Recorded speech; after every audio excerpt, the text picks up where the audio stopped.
After 2 videos of antagonising Unity fans, it's time to move on to Origins and see if we can upset those fanboys too. Origins is an important game in the Assassin's Creed series, one which saw a significant shift in the gameplay mechanics and a title that shouldered the responsibility of saving the entire franchise. The less than ideal reception of Unity led to poor sales for Syndicate, which Ubisoft credited to players being bored of the similar gameplay. It definitely wasn't the rushed development leading to buggy releases and introduction of systems designed to push people towards microtransactions. No, it's the similarity of the titles, definitely. That's not to say that the series didn't need a bit of a shake-up though. We'd received a new game every year since the release of Assassin's Creed 2, with 2 full titles being released on the same day in 2014. With arguably their biggest IP in trouble, it fell on Ubisoft Montreal to revitalise the series and bring players back into the world of Assassins vs Templars. It's worth taking a moment to look at their choice of development house for this while we're on the subject. Ubisoft Montreal are the team behind Black Flag, arguably the most popular game in the series and the first game to really make some significant changes to the gameplay.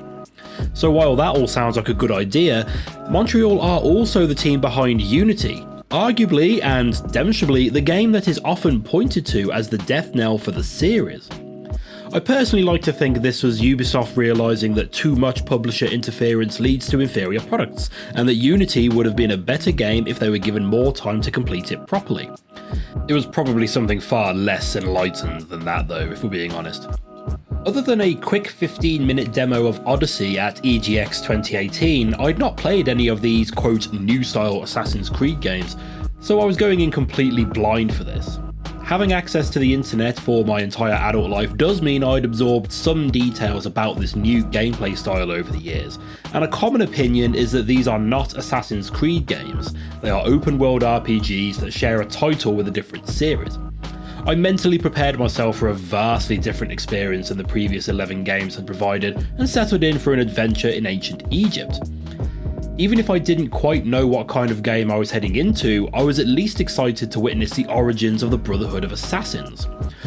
I'm going to quickly go over the story first, so here's your spoiler warning, and skip to this time to get on with me giving my thoughts on this new gameplay style. The game opens in 49 BC in Siwa, a small settlement in Egypt, as some pharaoh is parading through the streets on his elephant. We see our main protagonist Bayek, which is a Yorkshire expression of disbelief, and his wife Aya generally being happy and waving to all their neighbours with their faithful pet eagle Senu. Life is just so good for these guys, and I really hope nothing bad happens to them.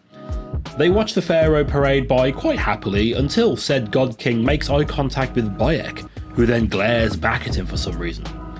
The developers then made the odd choice of jumping forward to 1 year later, where Bayek is rather angrily stabbing a man in the face with his own mask. We soon learn that, similarly to Kratos in the original God of War, Bayek was manipulated into killing his only child, and he has sworn revenge against the 5 masked men responsible. These chaps were trying to open an Isu vault in Siwa, and were convinced that Bayek knew how to use an Apple of Eden to open the vault, which he didn't. A fight started and the kid got shanked by mistake. Having killed 2 of the men and now looking for more leads, Bayek later meets his wife Aya in Alexandria, who has also killed 2 of the men, leaving only 1 left. While killing the final chap, a rather rotund individual who calls himself the Hippo, Bayek is given the idea that these targets may have just been a small part of a bigger organisation. Off-screen, Aya became a close ally with everyone's favourite Egyptian figure and 90s girl band Cleopatra, who tells Bayek about the Order of Ancients, who managed to oust her from her throne and put her brother in her place as a puppet leader for their nefarious deeds. Cleopatra and her entourage are working to eliminate members of the Order to help her regain her throne, and seeing as Bayek has nothing better to do, he decides to join up with them, even though he doesn't seem all that bothered about whether Cleo is on the throne or not. After killing these chaps, Bayek is given yet another list of names, and keeps being told that actually it's one of these people that killed your son, even though you killed him by accident, but whatever. Eventually, Bayek and Aya quite hilariously sneak Cleopatra into an audience with Caesar, who, enticed by the younger female, deliberately dismisses her brother as an ally and kicks everybody out so they can get jiggy in his office. With their new alliance firmly established, yeah, I bet it was firm, Caesar Patra then allied themselves with the Order of Ancients, for some reason I didn't quite pick up on. Power, I guess. Bayek and Aya then established a brotherhood of sorts that will fight for the freedom of the oppressed and stand up for the common people. They learn that Caesar Patra have stolen the staff from the tomb of Alexander the Great, which they can combine with that Apple of Eden from earlier to open that vault in Siwa. The two rush back to Siwa and find it open, displaying what I assume to be the same holographic image we saw at the end of Assassin's Creed 1, that of a globe with the sites of other pieces of Eden marked out. They also find Bayek's dead friend, who we spent 10 minutes with at the very start of the game, and Bayek is very sad about this and swears more vengeance. Bayek kills the one responsible for his friend's death, a chap called Flavius, who is using the apple to control entire towns. With him dead, he takes the apple and puts it in a fairly standard wooden box, declaring that no one should ever be able to use it again. With that in mind, I would have tied it to a rock and thrown it into the Mediterranean, but I'm sure a standard storage chest in your bedroom is just as safe. Aya then travels to Rome to kill Caesar and threaten Cleopatra, who I'm sure the only reason she doesn't kill is because the series likes to keep famous people's deaths somewhat historically accurate, and she shouldn't die for another 18 years or so. We then see that Aya remains in Rome and establishes a Brotherhood bureau to help fight the Order, as she now realises that they are spread across Italy, Greece and Egypt and will only spread further. Bayek does the same thing in Egypt, though on what looks to be a much more friendly neighbourhood assassin level than Aya. In terms of story, I actually think this is a pretty good one, especially after the lacklustre narratives and characters of Unity and Syndicate, even if I do find the premise of avenging the death of a child a little bit overdone at this point. We first meet Bayek as a sort of bloodthirsty monster who shouts a lot, which is another similarity to Kratos, and while the need for revenge drives him through most of the game, he eventually learns that revenge doesn't really solve anything, and there are more important reasons to fight other than settling scores. I mean, it's easy for him to say that though, as the people he wants revenge against also need to be removed for the good of all people, but it's still a fair point. I don't see many people talking about the quality of the voice acting in the Assassin's Creed games, and I'll admit to having forgotten to really talk about it in any of my videos on the series, but other than a couple of side characters across a few games, I do feel that the voice acting is generally phenomenal in this series, and this is especially true with Bayek. He swaps from bloody vengeance to dad mode to sexy husband mode in an instant, and the relationship between Bayek and his wife Aya actually made for an interesting part of the story here. A lazier version of this story would have the two of them working together towards a shared goal, having tender moments while reminiscing about the good old days and romanticising a future where they can be a happy family again. Instead, they spend most of the game apart, murdering people, and when they do come together, they usually pop off for a quick shag and then get back to bathing in the blood of their enemies. Over time, they realise that they both have different goals, and that the death of their son set them on separate but equally determined journeys. Bayek wants justice for his son, and wants to protect others from suffering as he has, and will fight for the downtrodden and forgotten of society. Whereas Aya has eyes on the bigger picture, learning from her time spent palling around with Cleopatra to get an idea into how empires are really run. There are a few missions where we play as Aya, and by the end I was questioning why she wasn't the main character of the game. In the footnotes of this world's history, Aya would be the Mon Mothma in the history of the Assassin's Brotherhood, and Bayek would just be her husband, who was also there. I've heard that the DLC shows them properly establish themselves as the Assassins, but the fact that the game with the title Origins requires you to pay another £8.59 to get the full origin story smacks of bullshit to me. Maybe if the season pass comes down to about 15 quid, I'll give it a go, but that's not likely until the winter Steam sale at the earliest. I will say that I was missing a villain in this game though. I get that the main goal here is to learn who those hidden masked men are and then kill them for the good of the land, but with one or two exceptions, I can't really remember anything particular about the targets. Maybe I missed some crucial dialogue, but at several times it seems like Bayek is sent to kill off yet another man, being told that this one is definitely the one that killed his son, and Bayek believes this without question. I seem to remember this happened several times, even though I thought we killed all of the guys from that incident in the first third of the game. We do get a proper named villain and some henchmen in the last couple of hours or so with Caesar and his cronies, but but it felt a bit too little too late for me. Also, unless the DLC or next games build on this a bit, Caesar is the father of understanding that all Templars chant about? Caesar is the father of understanding.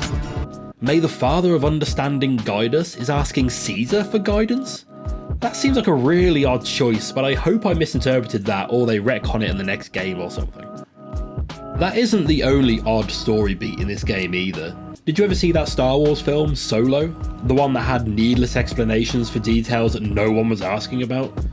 The Assassin Brotherhood logo, the curved triangle that would become emblazoned across all sorts of attire, wall hangings, secret keys, and probably stationery and pencil cases at some point, came about after an eagle skull fell perfectly upright in the sand and left an imprint. We don't even see the invention of the wrist blade, with it being introduced to us as an ancient weapon that killed Xerxes, so maybe we'll see its origins in Odyssey? Skip here to avoid a nerd rant about Assassin's Creed lore, but the blade here is huge.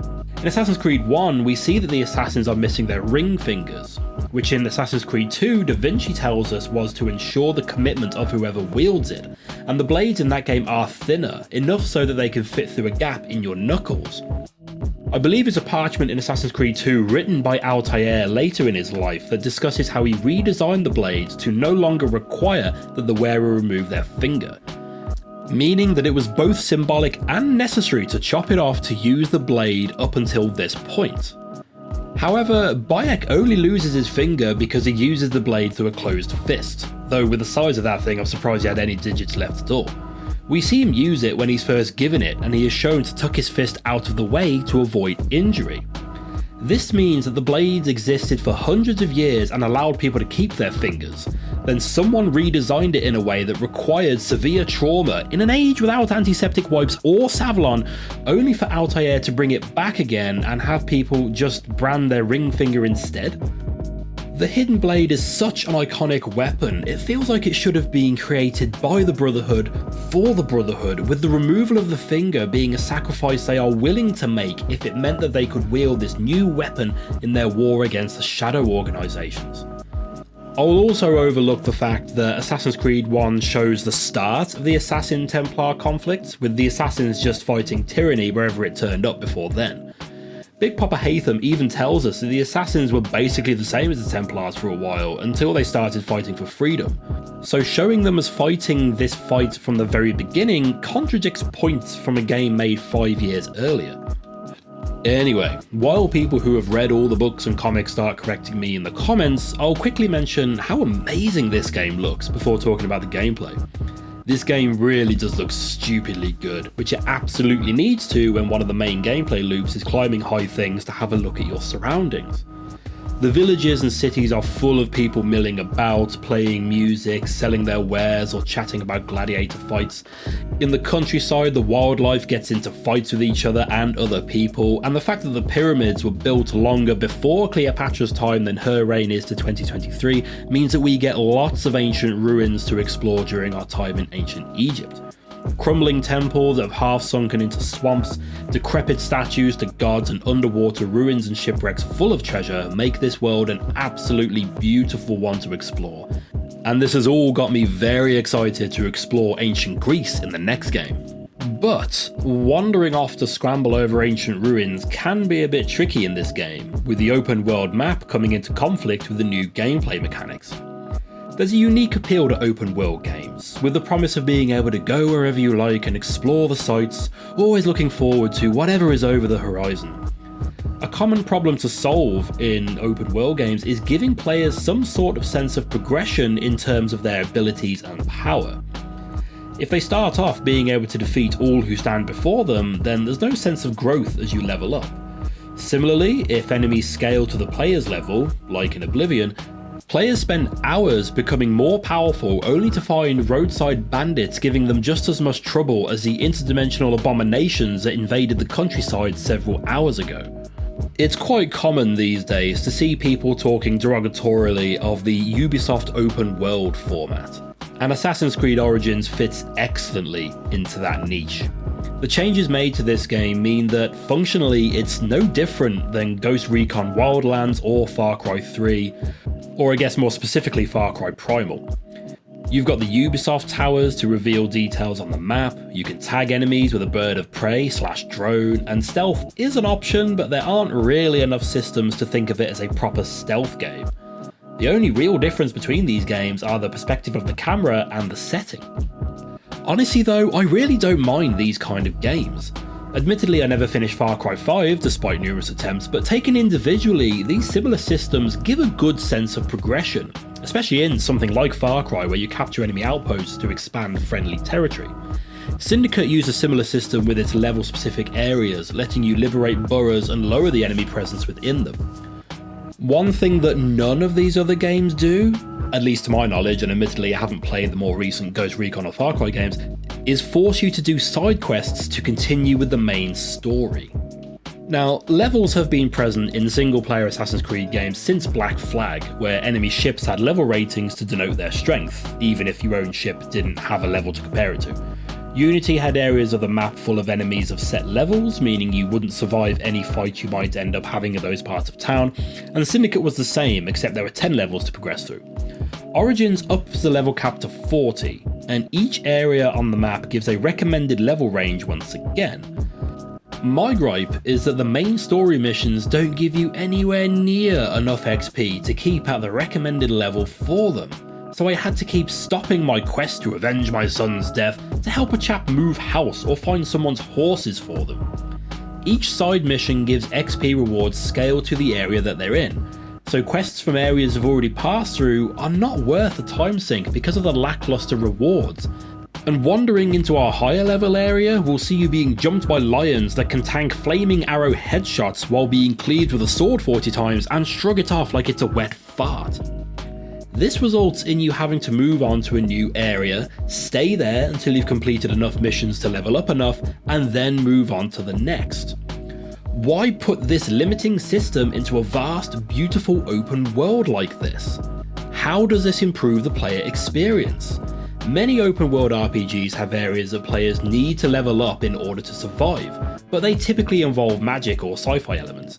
I wouldn't mind hyenas that aren't phased by warhammers to the skull if they were magic hyenas, or some sort of mutant, or at least a trained armoured war hyena or something. The same goes for enemies too, with one set of silk-shirted enemies falling quickly to my sword, but the similarly dressed guards in the next town over being able to absorb sword slashes like I absorb Pringles. Just make the guards look more armoured and I can let some of this go, but it's kind of annoying to be firmly told I am not allowed to explore this area yet because I haven't done enough bloody side quests. The worst offender though is the Hidden Blade kills, and yes, I am going to talk about the Hidden Blade again. Unity made the Hidden Blade a contextual action, meaning you couldn't just pop it out while walking around town looking like a badass, and you couldn't use it as a weapon in combat. Fine, I guess. Seems a shame and I'm not sure why they felt the need to make that change, but I can live with it. Here though, a spring-loaded, at least I assume it's spring-loaded, blade to the throat, one which we see cut a finger clean off and still shred an esophagus, won't kill someone outright if they are a couple of levels higher than you. Again, give the soldier some neck guards or something like that and it makes sense, but some of these guys are wearing loose t-shirts and a headband. In fairness, these soldiers guarding a couple of tents and animal cages in the middle of a swamp are objectively more powerful than the personal hitman of the God Queen Cleopatra, and when you go to stab them, the animation shows them blocking the attack. We see this in films, and in many games we can counter stealth attacks, so I'll begrudgingly let that slide. What I cannot accept, and the hill that I will fight to the death on, is that if I leap off a building onto a sleeping human being, how in the name of all the Egyptian gods, throw in the Greek gods too, are they able to wake up and counter that? Hell, even the sleeping ones I creep up to and shank. Have you tried doing anything the split second after being woken up by a noise? Let alone block a blade springing out of an angry man's wrist? It's bollocks and I hate this change, and the only reason I can see they've implemented it is to stop players developing their gameplay skills to be able to stealthily clear areas that they are too low level for. Now, according to the loading screens, there used to be a way to change this, to make all Hidden Blade stealth kills one-shot any enemy. You just have to open the Uplay panel and change some settings around. The thing is, Uplay doesn't exist anymore, and opening the Ubisoft Connect panel just gives me options to look at wallpapers for the game. This would have been a nice option to have built into the game itself and let players decide whether they want their iconic stealth kill weapons to be toned down or not. Maybe this option is still present in the console versions, and I am incredibly jealous of that, but as it stands, I couldn't figure out how to activate this in the PC version of the game. Another mechanic which I believe started in Black Flag is crafting, where we had to acquire loot to improve our ship. Syndicate built on this to allow you to upgrade your gang, which changed elements of the game world like weakening enemy vehicles or having more hanging boxes dotted around the streets. Crafting is back in full standard open world form here. Enemies and animals drop loot, and ships and caravans move around waiting to be hijacked and pillaged. Now, my usual approach to crafting systems in games like this is to interact with them as little as possible, kind of like the bomb crafting in Revelations. Oh, I guess crafting has been in the series longer than I thought. Anyway, I believe I'm right in saying that crafting only improves a few key stats, such as your health, melee and range damage, and your hidden blade damage. I managed to get all of these up to around the halfway point by the end of the game without ever really going out of my way to do so. Every so often, a small icon appears in the corner of the screen telling me that I can upgrade something, so I upgraded what I could and got on with my day. Wood was the major exception to this, and I did have to stop what I was doing to seek this out. It took me a while to figure out where to get wood from. I mean, pelts come from tigers, hard leather comes from crocodiles, so wood comes from hitting trees or something? Turns out no, someone on stream helpfully told me that wood is on ships, so I had to travel back to a big lake and go pirate some wood, despite the abundance of trees in this pre-industrialization era. A leveling system goes hand in hand with leveled gear, which is only limited to your weapons in this game, as other than the stats I mentioned a minute ago, armor is purely cosmetic, which I do appreciate. There's a good range of weapons here, from quick but short range blades to heavy but slow hammers and wide sweeping staffs. Each weapon comes with damage stats and seemingly random modifiers like causing bleeding or increasing critical chances or whatever, standard RPG stuff but new considerations for this series. What I do love about this is that you can level up your weapon to match your current level. Early on I found a sword that caused bleeding with each hit, which sounds pretty standard for a bladed weapon, but in this game means that enemies take damage over time after being struck by it. I kept leveling this up as I went, and it stayed my primary weapon until I got a flaming sword right near the end of the game.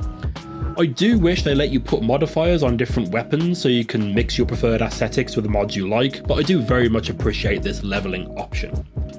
The final thing I'll say about the level system before I move on is that it feels like it was implemented to push people to purchase microtransactions, specifically what they disgustingly call time savers like XP boosters.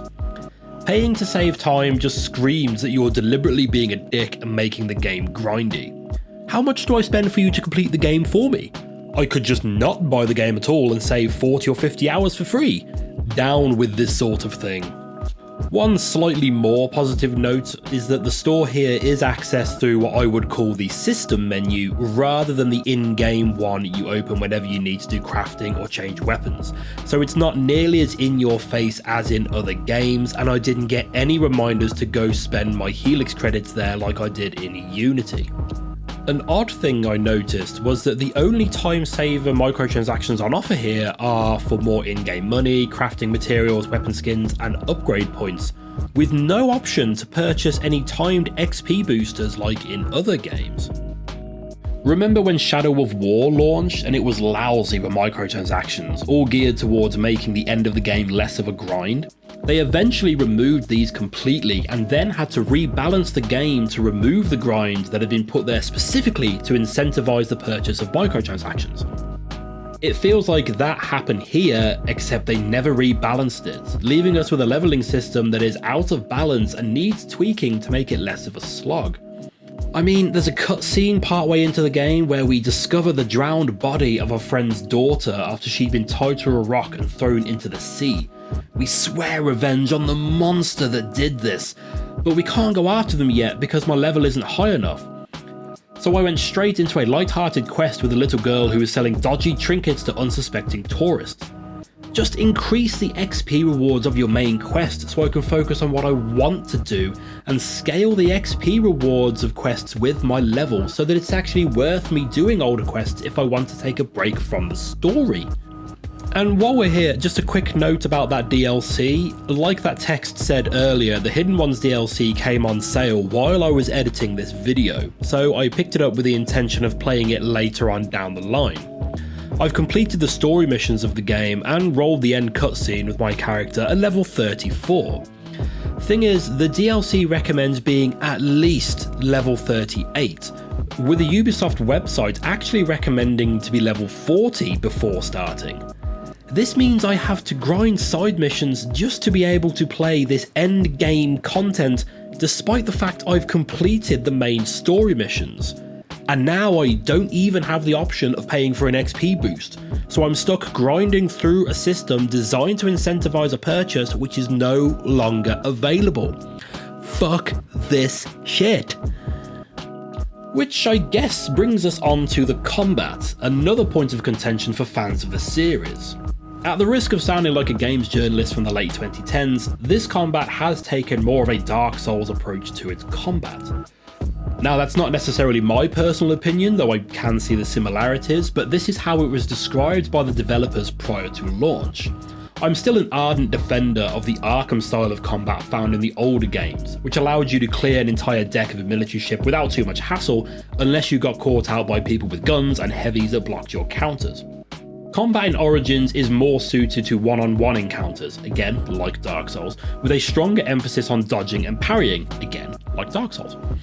The parry timings took me a little while to get used to, and enemies have much better vision ranges than your average Hollow, so small groups of enemies can quickly get too large to reasonably deal with.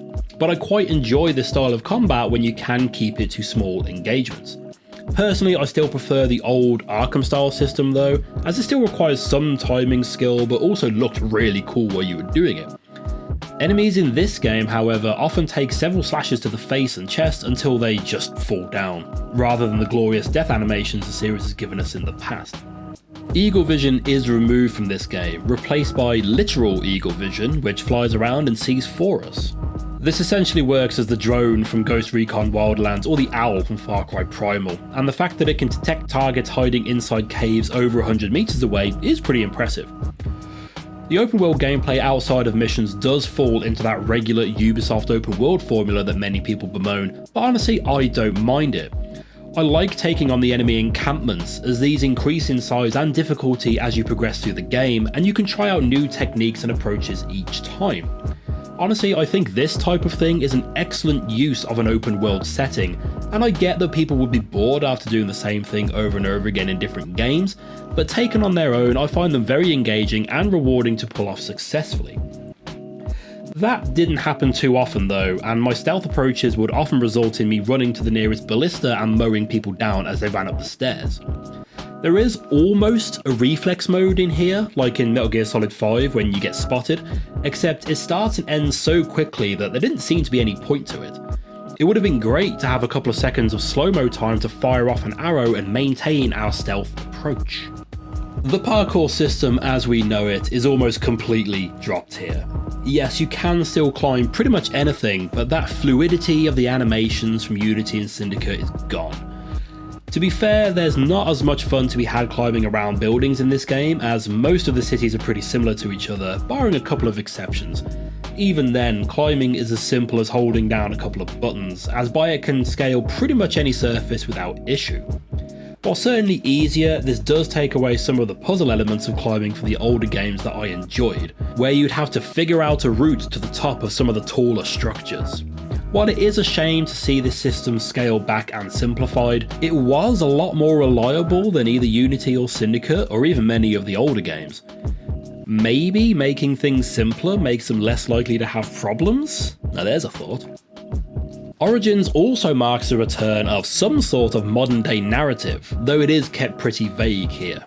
We get no new information on the Isu, and the artifacts we see are the Apple of Eden yet again, and the same hologram of the Earth we saw at the end of Assassin's Creed 1. We are playing as Layla Hassan, an Abstergo employee who seems to have developed a way of using an Animus to relive the memories of people from bloodlines other than herself. which is what we were doing on PC in an office in Black Flag and Rogue, and we were doing this on a home console in Liberation, Unity and Syndicate, so I'm not quite sure why she thinks this is a big deal. Anyway, it seems that Abstergo sent her to Egypt to find an artifact or something, but she finds the mummies of Bayek and Aya and wants to show them that she should be part of the Animus team, or something like that. Abstergo doesn't like this and sends a death squad after her, who she kills thanks to the bleeding effect.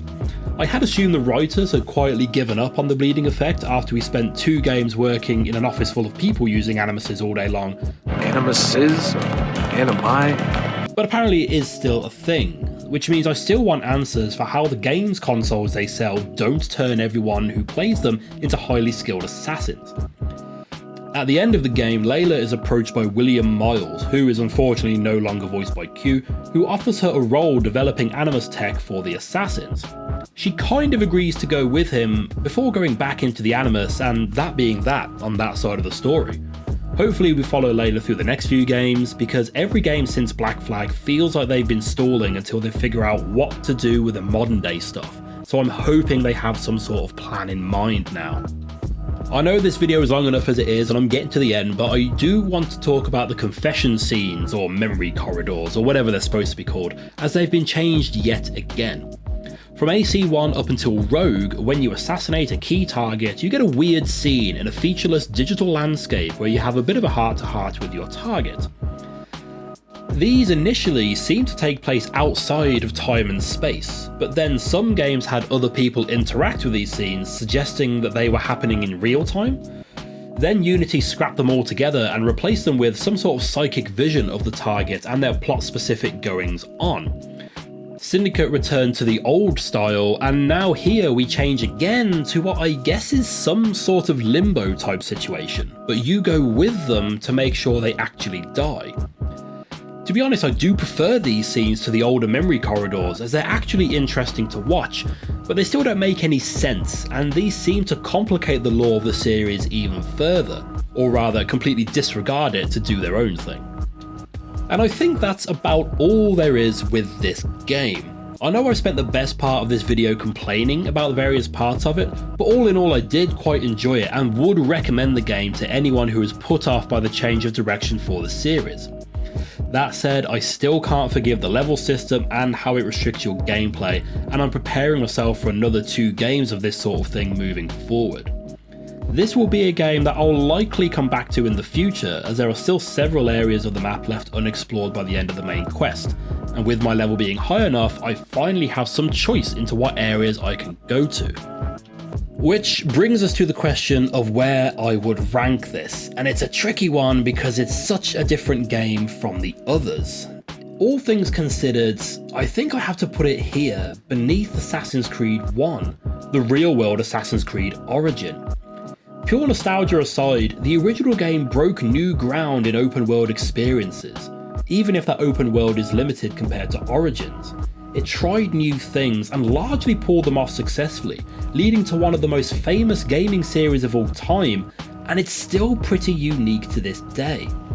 Origins does nothing new, instead just repackaging mechanics from other franchises owned by Ubisoft and borrowing mechanics from other successful games from the time.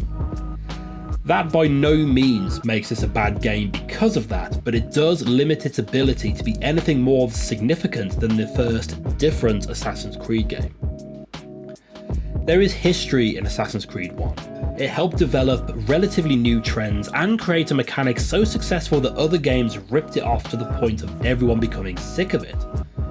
Origins is just the open world game Ancient Egypt edition. It's solid, it works, and it will last you a good few hours, but you've played this game before. It just has different cutscenes now. And it doesn't properly show us the origins that the game is named for without paying extra for the DLC, and that is just some greedy bullshit. With Origins completed, that means we can now look forward to Assassin's Creed Odyssey, and I am very much looking forward to getting to explore ancient Greece after living there long enough to become an official resident. Even if a combination of the pandemic and Brexit means that residency is now out of date. Either way, I'm streaming my playthrough of the series over on Twitch, so please do come join me where you can berate my opinions of Origins or any other game in the series in real time. Or please leave mean and hurtful comments below so I have something to talk to my therapist about. So, this is how a dream dies. I could have built something to last an age. And Goopa could have sung stories of your accomplishments. There are things I regret. We all labor for higher powers. We are all enthralled to greater forces. There is no escape.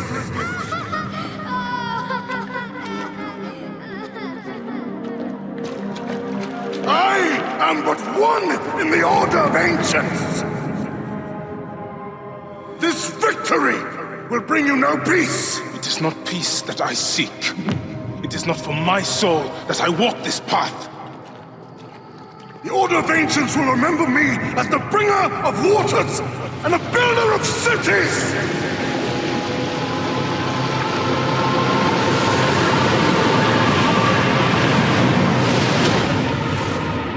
Or the desert will blow in and scatter the dream of Letopolis like dust.